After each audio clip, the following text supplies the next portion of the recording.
Good afternoon, everyone. This is Iwork at NCVPS Speaker Series, April the 9th at 2 p.m. And we're glad to have College Foundation of North Carolina Representative Timeka Ruffin with us today. So Ms. Ruffin, go ahead. Thank you, Kim, and welcome to everybody that's here. I'm going to stop the video just so you'll know when I start talking and doing this, so you won't see my face anymore. But we're going to talk, of course, about paying for college and just kind of getting this whole process started. If you have questions, definitely kind of put something either in the chat or I'll pause. I don't know if we'll be able to get everyone's audio or if you'll be able to unmute yourselves or not, but we can definitely ask questions through the chat so you can be able to see what's going on.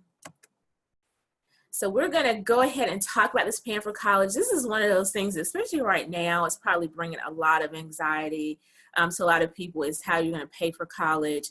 And just with everything happening too, just understanding how the process may be different, if at all, than it was before.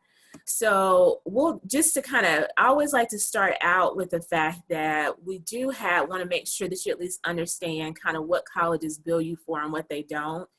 What colleges are basically going to bill you for will be, of course, will be the classes, which will be the tuition and fees.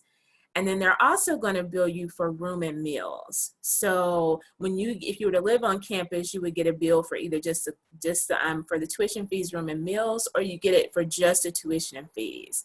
And the colleges typically bill students twice a year. So you kind of just to get an idea, however much it costs to go to a school, let's say you go look up a school and it says it costs this much to go there for the year, it would be cut in half. So whatever, when they send you a bill, it would be half of whatever they say it costs to go there for a year. But the main things you want to pay attention to is how much the tuition and fees, the room and the meals are.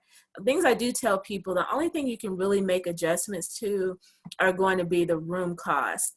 So they're going to have different options if you were to live on a college campus as far as where you can stay.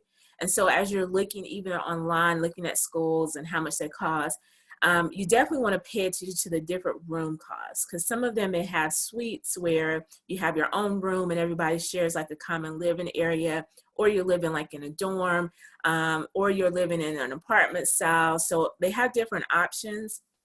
And that's really going to determine a lot of times how much you're paying for room. But that's really the only thing you can make a major adjustment to. They do allow students to make adjustments to their meal plans as they become sophomores or juniors. So the first, year or two, they usually require, especially freshmen, to have a meal plan that would cover breakfast, lunch, and dinner. So you can't really adjust it the first year. But sophomore, junior, senior years, you can also start adjusting your meal plan. So if you see that you only eat lunch or you only eat dinner, you can just purchase those type of plans, and that can kind of cut how much you would have to pay to the school. But those things on the left would be what you're actually going to get a bill for. And the things on the right are not going to be things that the school is going to send you a bill and say you have to pay it by this time, but they are expecting you to have these items. So for books and supplies, students do have to purchase whatever books they need for class. And on average, students probably spend about $500 to $800 a semester for their books. It really depends on their major and how much they have to have for the classes that they need to take. That's kind of the average cost for books. There's different ways to cut costs for books. So the college is actually going to sell, of course, books that you need. A lot of students do try the option to rent textbooks because they give you the option to do that now. So you don't have to actually buy the book. You can rent it for that semester. Some schools are a little bit more high tech and they will let you rent them for a couple of days or a week. So that would be an option to be able to save money on some of the books, just to seeing what your options are to rent or to purchase the books. And a lot of students honestly go online and try to find books cheaper. So they'll go to Amazon or wherever they can and try to find those books cheaper. So you can do that too as a way to try to cut costs with the books. With transportation, right now, it's not a huge issue, obviously, because nobody's on campus, but it's usually students are able to, of course, go to campus and drive on campus. And then they have to purchase a parking permit. Parking permits now probably cost about $400 to $500 a year. So if a student brings their car and they're actually parking on campus, they do have to purchase a parking permit. And this is for all the four-year schools. Community colleges do have parking permits also, but they definitely are much cheaper than what they are at the four-year school. And obviously you just want to know too what the public transportation options are. A lot of schools now have their own kind of transit systems. So if a student doesn't have a car, they have their own kind of bus line that takes them to different places in the town or the city. So you want to kind of ask them what transportation options you have. If we don't bring a car, how can we get around, and how much would that cost? And if a school has their own transit system, they can actually just kind of give you a yearly fee to use it, and you can actually just have it added to your bill. So when you get your bill, it would have whatever their transit system is on there. And then the other expense would be like personal and miscellaneous expenses. These are all the things that right now you kind of share at home, whether or not they're bathroom stuff, laundry items. This would only be for people who live on campus. So, you know, this would be like all the everyday stuff. I always just tell people the only thing the college is going to provide is a bed and a dresser. Everything else you have to bring with you. So these will be things that you would have to think about purchasing while you're enrolled in school. All the four-year colleges, if you live on a college campus, they're going to ask for proof of health insurance. So you would want to just be able to show that if you're going to live on a college campus, especially a four-year college campus. If you're not living on a four-year college campus, you do not have to show proof of health insurance. But if you live on a four-year college campus, they want to make sure that you're covered. So in case something happened, that they would be able to easily take care of you. So that's something that the four-year schools do ask for, is proof of health insurance. If you don't have that, then the college will just charge you for their school's health insurance. And then they'll just add that to the bill if that's necessary. So what you're looking at again is just the stuff on the left is top priority. That's the stuff that you want to make sure that you have covered, because that's what they'll send you a bill for. The stuff on the right are going to be things that you have to have, but they're not necessarily going to bill you for them. So just understanding what those costs are. This is why a lot of students do try to take as many classes as they can at the community college, even if they need a four-year degree. They're trying to find as many classes as they can at their local community college that can transfer to a four-year school. So there are lots of classes now, especially depending on what area you live in. A lot of the community colleges do offer a lot of courses that are much cheaper. So let's say like one class at the community college is probably about $150 to $200. That same class at a four-year school may cost $800 to $1,000. So a lot of students would try to, once they figure out what classes they need for their major or their program, they'll try to see if they can find those classes at the community college just to try to help cut costs for that. So you want to kind of continue to use them as much as you can throughout the process, again, especially if you're working on a four-year degree, just to see if there are ways to save money by using the community college as an option. I always like to make sure that everybody's just aware that North Carolina does have a program called We Promise. And this program is basically just to let you know that there are some schools that do have a lock-in tuition. So right now there's two parts of it. One part of the promise says that all of our state schools are going to lock in your tuition. So let's say you start at a state school and it costs a certain amount to go there for the year, your freshman year or your first year there. They're promised to lock that amount in for 4 years. So that means that your tuition amount wouldn't change for up to 4 years. They give you 4 years to complete your degree. And then as long as you complete it within that 4 years, your tuition will never change. But let's say it takes you 5 years or 6 years to complete that degree, then they will increase it to whatever it should have increased to over those years that you've been there. So they kind of give you a lock-in tuition for 4 years. The other part of it is that there are certain schools that have a very low tuition. So there's 3 schools in North Carolina that agree that they would lock in their tuition at $500. So most tuition at certain schools can be anywhere from $5,000 to $7,000 at some of the public four-year schools. And then at some of the private schools, the tuition can be from $35,000 to up to $50,000 a year. But there are 3 schools in North Carolina that say that we'll lock in your tuition for $500 per semester, meaning that if you're a full-time student, you pay $500 a semester, which is $1,000 a year. And we have 3 schools that are a part of that, colleges that are a part of that, and they are Western Carolina, UNC Pembroke, and Elizabeth City State University. So again, Western Carolina, UNC Pembroke, and Elizabeth City State currently have the lowest tuitions in the state. And they, again, will give you the $500 tuition. You still have to pay for room and board, but the tuition will be set at that price. If you want to learn more about We Promise, you can always just go to, there's a URL at the bottom that says affordableeducation.org. and it takes you to sort of the We Promise breakdown page to kind of give you, you know, the information as what's on it. But I do want to kind of make you aware of that as you're looking at ways to save money and kind of what colleges are the most affordable or have the lowest tuition. So that's an option for you to be able to do that. And then I always tell people, if you want to continue to get, let's say you get your degree online, that you want to continue to try to do that, we recommend that you try to find some colleges that are in your state first before you start looking at some of the national colleges. The reason why we say it's because the tuition is going to be a lot lower at, let's say, a state institution than it would be at a school that you may hear about. I don't even want to call a school's name, but let's say a school that you saw a commercial about online for some type of online learning degree. You do want to try to check out some of your state schools first, because they do have some programs where you can get the degree completely online, or a majority of your degree, your classes can be taken online.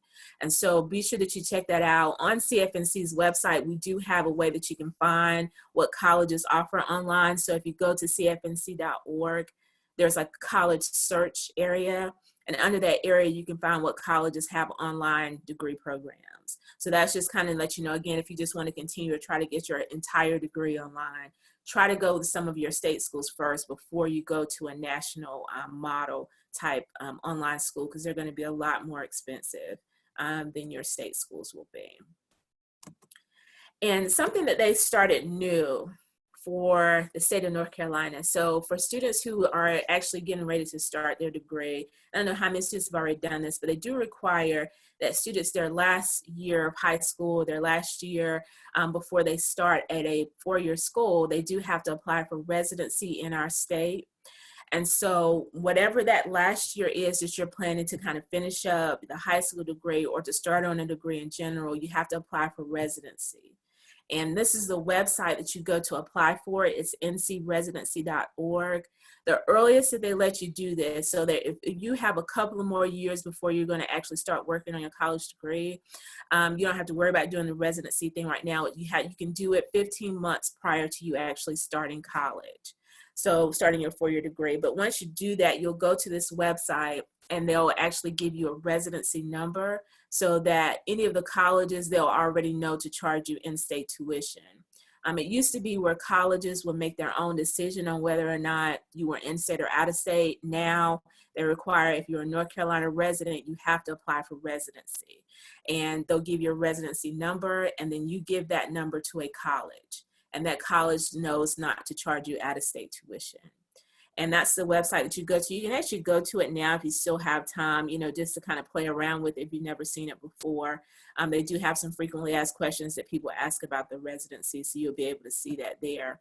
This is what it will look like when you go to the residency site. So I want you to be able to see that you just kind of either create a username and password, or if you already have one, you put it there. If you've ever been on CFNC's website before, so if you've ever been to cfnc.org before, and you created a username and password, that's also going to be your password for this. You don't have to create a new one if you already have been on the cfnc.org website. So if you're not familiar with CFNC, it's pretty much just a college prep website. So if you haven't been there, I encourage you to go there and create an account. And then once you come to do this residency, you'll already have a username and password for this. But this is just to show you what it looks like. They do have an appeal process for this, because there are obviously maybe students who answered a question incorrectly or just didn't answer it correctly. And so they let you know that you're going to be out of state, and you're like, no, I've been in North Carolina my whole life, or I've been here for so many years. There's no way I can be out of state. They do give you the option to appeal the decision at least 3 times. So you'll have the option to do that if it comes up that you are out of state and you're thinking that, no, I should be considered in state, or if you just want to appeal your decision in general. The reason why I wanted to show you about the residency part is because residency does make sure that you get in-state tuition, but it also guarantees that you're being considered for money through the state of North Carolina for college. So if you go through this residency website, and they say that you are a resident of North Carolina, when you apply for money to go to a North Carolina college, they will consider you for money through the state of North Carolina. If it says that you are not a resident of North Carolina, then they will not consider you for money through the state of North Carolina. So that's really the other purpose of that residency form. And why I have it in here, because if students don't complete it, you're not going to be considered for money through the state of North Carolina to help you pay for college. And so that's why that's an important part or step in all of this. So one of the other things that I wanted to kind of make sure that you guys are doing and kind of getting prepared for the process is just to kind of do your own kind of scholarship searches. This really right now is probably the best time to do searches because there's nothing else going on. There's nothing else you have to do. This gives you a good opportunity to look for scholarships. If this is your last year and you're thinking about starting college in the fall, or you're going to be starting college in the fall, it's still not too late. There are still some scholarships out there that you can apply for, but these are the top 4 places we like to tell people to go look. The local stuff usually goes to the local high schools. So let's say that you are not enrolled in a traditional high school. Let's say whatever the public high schools are in your area. I would still go to those high schools' websites to see what kind of scholarship information they're giving out to their seniors. Local scholarships are going to be given out by small businesses, small organizations. So if I'm a small business or small organization, I may not know to send it to any other place, but I'm definitely going to send it to my local high schools because I know that there are students there that can apply. And this is why I like to tell students who may not be in a traditional high school to still visit a traditional high school's website. You can go to their student services page or their high school counselor page. That's typically where they give their seniors scholarship information about local scholarships that have come to their school. So I definitely recommend that you at least visit one of those schools' websites or all of those schools' websites in your county or area where you live, just to make sure you're getting any kind of local scholarship information that is being sent to the local high schools. The other part of it is going to be for North Carolina scholarships. So if you're planning to go to a college or university in North Carolina, again, I'm going to recommend you go to the CFNC.org website because that's where all of the state-sponsored scholarships would be. So that means that one of the requirements of the scholarships would be you have to use them at a college or university in North Carolina. If you're thinking about going and taking classes at a school in North Carolina, then CFNC would be a good place to go because we're going to have all of the state-sponsored scholarships. So those are going to be the ones, again, that have to be used in state. All the colleges also offer scholarships. So I always tell people, whatever college, every college you're thinking about going to, you want to go to that college's website and go under their financial aid page. That's typically where their scholarship information is. So I'll go to any college's website, go under their financial aid page, and that's where you'll find scholarship information. Community colleges do scholarships as well, so it's not just the 4-year schools. So if you are thinking about going to community college to either finish up a degree or to get a degree or to do whatever it is you need to do there, they also offer scholarships. So visit whatever college that you're trying to go to, visit their financial aid page to find out more information about their school scholarships. And then national scholarships are going to be scholarships that you can use anywhere. So it could be scholarships that are just out there that people say, where are these scholarships that people tell us to look for? These are some places we like to tell people to go. Scholarships.com is a good website, and that's really one of the reasons why I have them up here. It's because you can apply to multiple scholarships through their site. They also have an app that students can download and look for scholarships through there, and it's free to download. College Board is going to be a good website because they, again, give out just general scholarship information.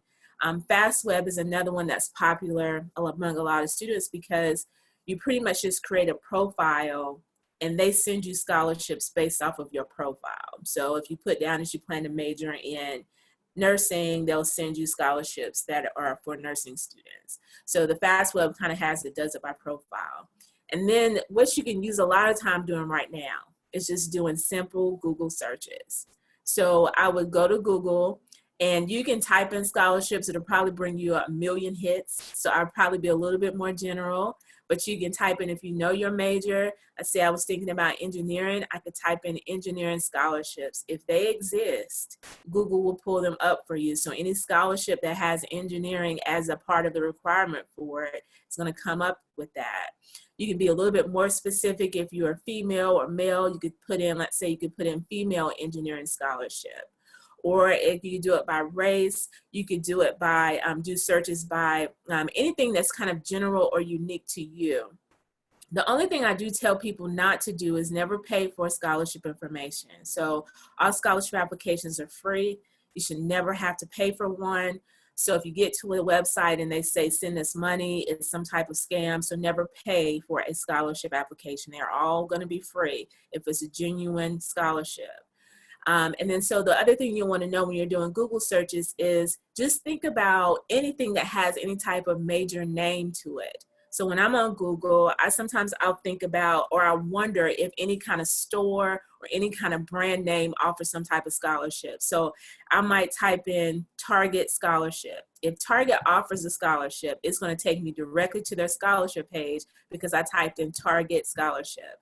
Most major places that you shop, most major places where you would eat, most major grocery stores, most major brands offer some type of scholarship. So just think about brand names, type in the name of that brand, scholarship afterwards, and if they offer a scholarship, it'll take you to their scholarship page. But this again would be the best time to do that because most students, when it's on a normal schedule, they just don't have time to kind of sit down and do searches, or they don't make time to do it. Right now you have a lot of time where you can just do so many Google searches on different types of scholarships because that's where all of them are. There's not one website that's going to give you every scholarship in the world. So most people piece them together. So they find different websites where they're able to look for scholarship information.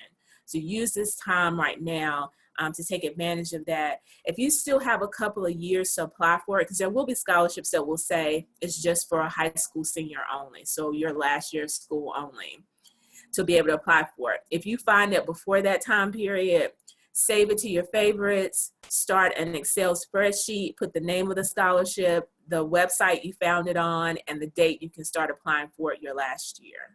But you want to try to at least keep in mind because most of them will say that. If you're not a senior though, you can type in whatever you want to. You can put in, junior high school scholarships just to see what's out there. You can put in adult student scholarships. If you are past high school, you can just kind of do any kind of searches that you want to when it comes to doing Google searches. People make it harder than what it is, but it's really easy to search for scholarships. And they'll tell you the requirements for them pretty much up front once you find a website that you like. So after you kind of do your own sort of scholarship searches, these are going to be the two main forms that we make sure families get done for colleges. The main one is going to be the FAFSA application. So the free application for federal student aid is what it's the technical name for it, but we call it the FAFSA for short. And this is the main website that everybody needs to do. If they want to get some money from a college, this is the application. The website that you can go to, they have two different websites because they're trying to merge the sites. So right now there's two different sites you could go to that will take you to the same place. So either one of these up here, the main one, FAFSA.gov, is the one that's probably the easiest to remember. FAFSA.gov, you go to the website and you can apply for financial aid for college. The earliest that they let you do this would be the year before you're about to start. So let's say that I am a junior right now, but I'm going to be a senior in the fall. Then when I start doing this application would be in October. October the 1st is when it opens every year. So the earliest that they will let me actually do an application for college, if I'm going to be a senior starting in August, will be October the 1st. And they open it up every year. So you'll go to the website and then you fill out the application. They'll ask you what colleges do you want to have it sent to. So that's how all the colleges get it. So they let you send it to up to 10 different colleges.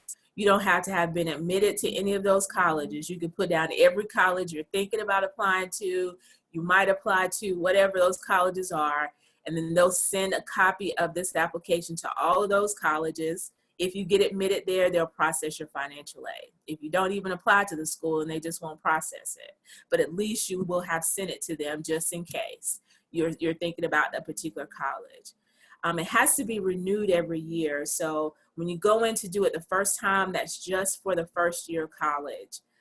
You have to renew it every October 1st in order to be able to get aid there every year. So it's something that has to be renewed each year that the student is in college.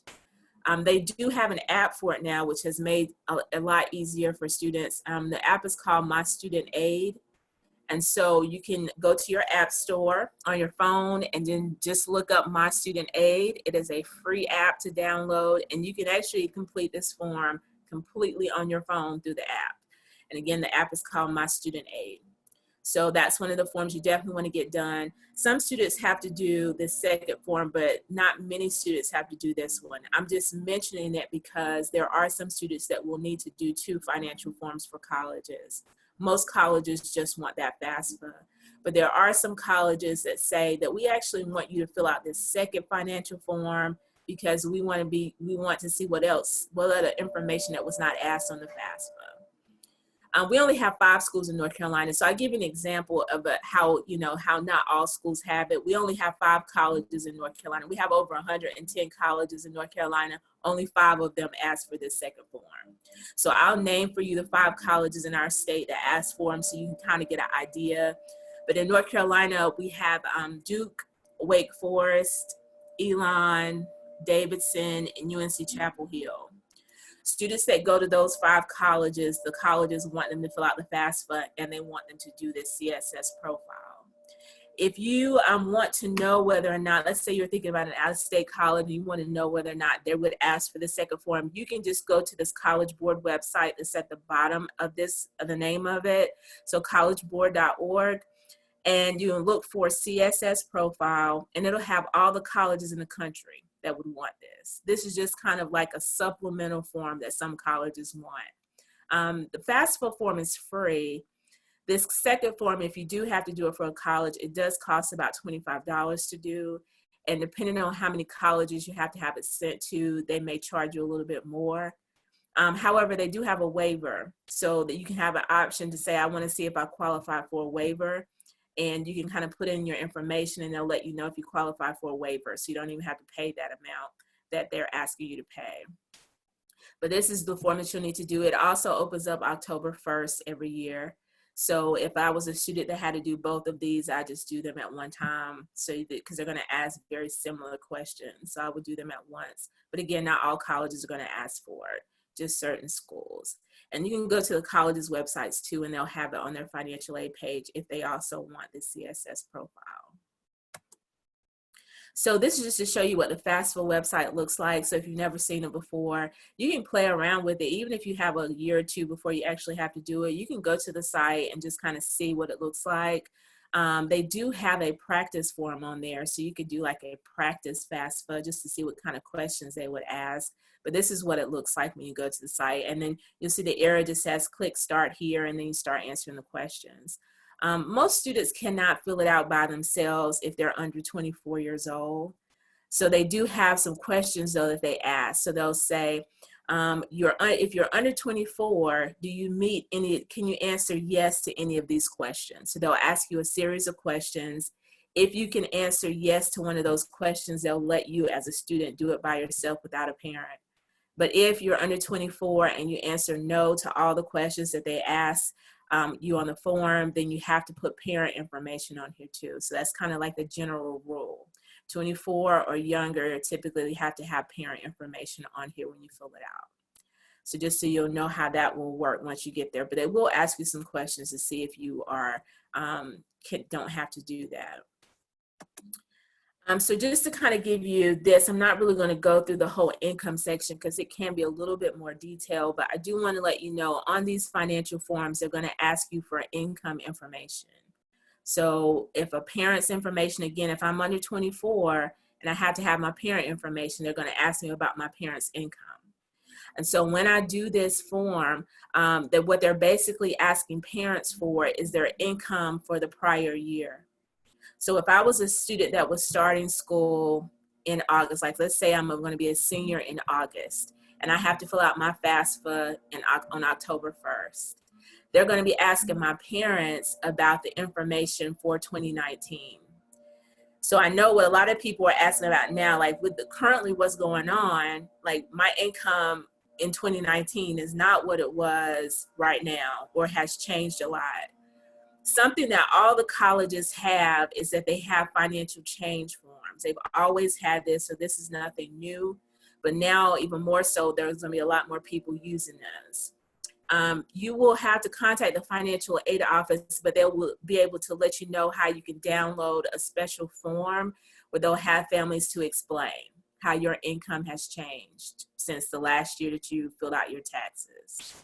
So you will have this option. All the colleges are going to have it, make it available for people to be able to do. It will depend on the college, kind of what their procedure is. But just know that when you fill out the form, you'll have to fill out the form as is, whatever your income was for the prior year. And then with the individual college, you'll fill out a special circumstances form that explains how it has changed. And so all the colleges will have their own procedure, and you'll be able to kind of find out from them what they exactly want from you. But just know you'll have the opportunity to let them know if your income has changed. So don't worry too much about that portion. They definitely are keeping that in mind. And it's an ongoing conversation about how they're going to look at families whose income has drastically changed since last year. So just to let you know, they will have that on there. This is what you're actually applying for. So I just want you to be able to see what you're actually applying for. So you'll know with the financial forms why you're doing them. You're doing them for federal money, obviously. You're also doing them for the state money, which I mentioned this is the money that North Carolina offers. And then you're also doing it through that institution. So just so you'll be able to see what you're actually applying for. This is currently what the funds are. I can imagine that the funds will look a little bit different depending on what the federal government does as far as providing more funding for colleges after this with COVID-19, just to see what it will look like. But this is what the current funds are that they're considering students for college. And so when you fill out the FAFSA, you are applying for this money. So you don't have to do anything separate. You are applying for this money. So I just wanted you to be able to see what that is. They're also going to allow students to be able to take out loans, of course. Loans are going to be a part of the process when it comes to going to college just because of the cost of it. So families will be given the option for students to be able to borrow money to help pay for college. And these are currently what the limits are for students. So they allow students the first year of college to borrow $5,500. Their second year of college, they can borrow up to $6,500. And their junior and senior years, they can borrow up to $7,500. So again, these are currently what the limits are for students that are working on their first degree. And so if you have questions about those, the colleges will definitely be able to kind of tell you what paperwork needs to be done if your student accepts it. But these are the amounts that they will consider students for as far as how much they can borrow. You notice that there is a limit on how much students can borrow. So students aren't able to just say, well, my bill says I owe $8,000. I want to take out a student loan for $8,000. The student can only take out up to the amount that they're able to for their grade level. Now, if a student needs additional loan money, though, they will offer loans to parents. So they will allow parents to be able to take out a certain amount in loan money to make up the difference of what a student may not have been able to borrow in a loan in their name. So they will also give parents the option to take out student loans, take out a loan as well. Parents have to go through a credit check process. Students don't have to do that. But if a parent says, I do want to try to apply for a loan to help my student with the process, you do have to go through a credit check process. And you could be approved or denied for a parent loan, but student loans are pretty much always approved as long as the student has never had a student loan before, is in good standing with that. So that's the option they'll give students for loans. And after you fill out the FAFSA, I just want you to be able to see this is like a sample of what an award letter looks like, which is why we try to encourage students to always fill out the FAFSA form or whatever financial form a college has, because you're doing it so that the college can say, this is how much money we can give you to come here. And then you can make a decision after that if it's going to be enough or not.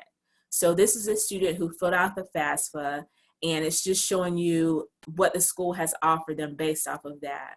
So you'll see over here, most of the awards are going to be online options, so they're probably not going to send you a letter through the mail. After you submit the FAFSA and you've been admitted, they'll give you like a login to their college's website, and you'll log on and be able to see your award. This student was offered some grant money, so they were offered some federal grant money and some state grant money. But I just want you to know, whenever you start getting those offers, just pay attention to what says grant and what says loan, right? The grant money is free. You don't have to worry about paying that back. But if that student was to also take out that loan money, they do have to pay that money back. So whatever they take out in that loan amount, they do have to pay back when they graduate. But this is just to show you a sample of what an award would look like. You can see up here they give students the options to accept or decline money. So a student can accept or decline, you know, whatever it is that they want to. So they don't have to accept everything. They can accept or decline. And you can see that this student actually accepted all the grant money, but they're still kind of unsure about the loan money. So just to show you an example of what it can look like if you're still thinking about whether or not you actually want to do the loan or not. You're given the option to accept or decline anything that you've been offered. And at the end of it all, my hope is that, and your hope is too, is that as you're applying to schools, I do hope that students apply to multiple schools that offer their major program. I know that sometimes students have one school in particular that they want to apply to, but I like for students to find at least 3 different schools that offer their major program, because every school is going to offer you something different. So even though you've done this FAFSA form and you filled it out, each college is going to give you a different offer based off of the funding that they have to give you. So you could apply for an amount at one school and they offer you one amount, and another school can offer you a different amount. And this is just to show you an example of a student who applied to 3 different schools. And at the very top line is what you want to focus on, is how much it costs to go to each one of these individual schools. So they were thinking about they're going to be a full-time student. They're going to be living on campus, so they have included in there their room and meal plan on there too if they were living on campus. If you weren't living on campus, that would cut the cost down a lot more. But this student was looking at it as if they were going to live on these colleges they were looking at. So that's what those amounts represent, how much it would cost for them to be full-time living on campus and to have a meal plan. So that's what that cost of attendance is. You also just want to be sure that you focus on the merit, where it has merit aid, that's when they start getting offered money, right? So each student was offered a different amount of money, and you'll see at the very bottom, or in the 3rd line from the bottom, it says the total aid that they were offered from all the schools. And you can see that total is different from each school. And that's why you want to have different colleges that you apply for, so that you can see what different offers look like, and to see how those offers compare to how much it actually costs to go to those schools. So that way you can have an informed decision and try to go to college with the least amount of debt. Like, how can I do this without having to get into a lot of debt to do that? And one of the best ways to do it is to have different options in place. So I like for students to have at least 3 to 5 colleges that offer the major program that they're thinking about, so that you can get different financial offers and compare them that way. This is kind of mostly the end of this. I do want to kind of let you know that these are some websites too that would be helpful during the process. So if you're kind of thinking about what are some good websites to go to kind of keep up to date with some of the financial things that are happening with colleges, or just to find out about scholarships or any of that, these are all going to be good websites to go to find out about that, or just to find out what assistance is available to help me to pay for school. So at this point, Kim, I'll kind of allow you to, I don't know if you want to kind of let me know about any questions from the chat. I'm trying to read them too, but to see if anybody has any questions that they wanted to ask about anything. We had a question earlier about the NC Promise schools. If they offer that $500 tuition, do you end up having more miscellaneous fees? Oh yeah, so it depends on, it depends on the school and kind of what kind of fees they offer through that school. There may be some schools that do have some miscellaneous fees on there that you still do have to pay for, because that $500 is just for the tuition. It doesn't all cover the fees for the school, so it could be different depending on the school and what fees they offer or they have. Does anyone else have questions that they want to put into the chat, or we can unmute you and you can ask them to Ms. Ruffin? Yeah, that's fine.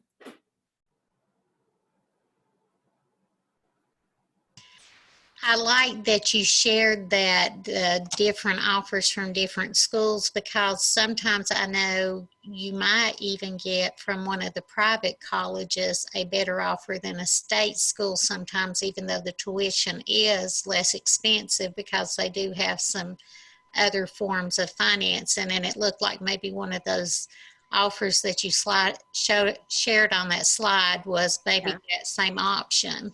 Yeah, absolutely. And that's one of the reasons why we like for students to have, because some of the schools that have the largest price tag may actually end up being the most affordable based off of what they offered you to go there. So yeah, absolutely keep the options open. And I love it that we get the opportunity to look at various sourcing funds, because just like I was sharing that my niece as a seventh grader got that $20,000 scholarship, you never Yeah. know what might be available. So I know we have a lot of homeschool students that we're serving now at NC Virtual, and Mhm. some academy students and private schools. So they might not get some of the same information. So this is really good information for them to be able to make better decisions. Yeah, absolutely. Because it is, and it's so many different schools, you just never know. So I think I'm glad we were able to share it.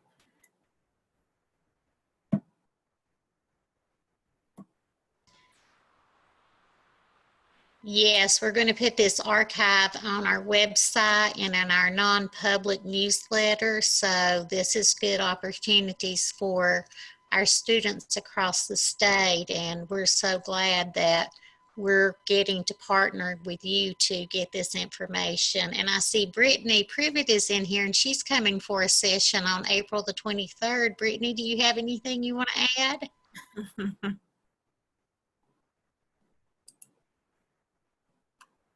She may have already left, but I know that she was on here, and she's definitely going to be talking about admissions.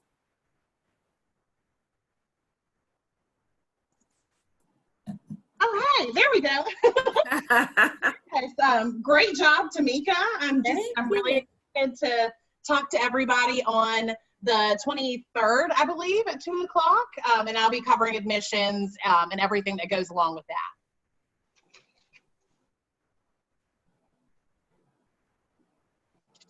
Yep, it's going to be great.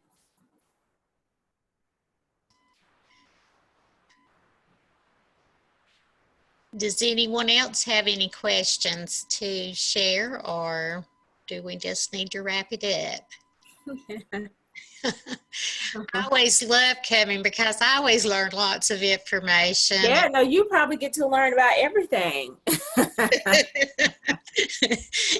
And, well, it's amazing how you learn new things. My son is actually a senior in college, and he's going to graduate Yeah. school. So that's what I've been trying to encourage him, take the best offer. But Yes, yeah, especially when it comes to grad school, because it gets so much more limiting when it comes to scholarships and stuff like that. So, yeah, grad school can be different.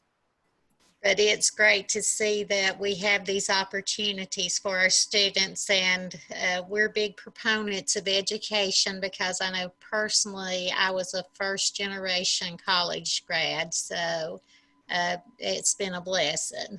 Yeah, yeah, it is. Well, it looks like we don't have any more questions, so we'll wrap it up. Thank you, Timeka Ruffin. You're welcome. Thank you, Kim.